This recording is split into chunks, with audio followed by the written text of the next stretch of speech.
ស្ដីប្រិមិត្តអ្នកស្នេហាវិស័យកីឡាបាល់ទាត់វិលជួបគ្នាសាជាថ្មីម្ដងទៀតហើយបើជាមួយនឹងការវិភាគបាល់ទាត់3គូនៅលីក2របស់អង់គ្លេសជំនួបការប្រកួតរវាងក្រុម3សាច់ក្រហមទទួលព្រៃក្រហម Nottingham Forest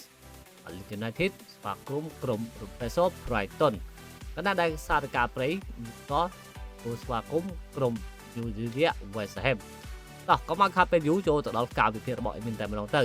គូទី1ការប្រកួតរវាងក្រុម3សាច់ក្រហមប៉ះជាមួយនឹងក្រុម Nottingham Forest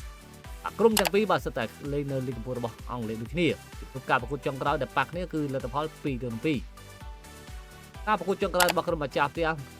Man U បាទគឺបានត្រឹមតែស្មើជាមួយនឹងក្រុម Sunderland 0-0 តែ Nottingham Forest ក៏បានត្រឹមស្មើជាមួយនឹង Sunderland ដូចគ្នា1-1តាមការវិភាគរបស់ Admin គូទី1នេះដែរ Admin គិតថាក្រុមបិសាចក្រហមអាចនឹងទទួលបានជ័យជំនះក្នុងការប្រកួតនេះក្នុងទឹកដីរបស់ខ្លួន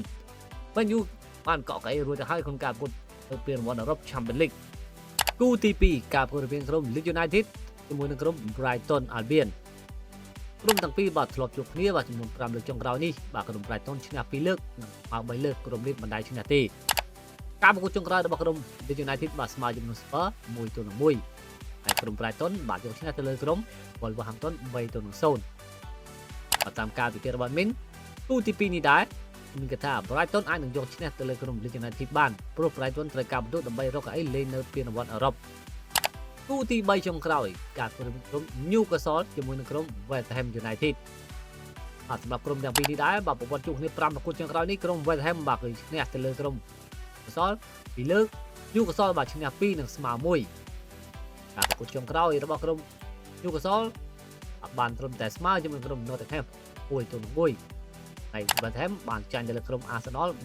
1-0 តាមការវិភាគគូទី3នេះដែរគេមានគេថា West Ham នឹងធ្វើការប្រកួតឲ្យអស់ពីលទ្ធភាពនឹងបញ្ចេញកម្លាំងអស់តែម្ដង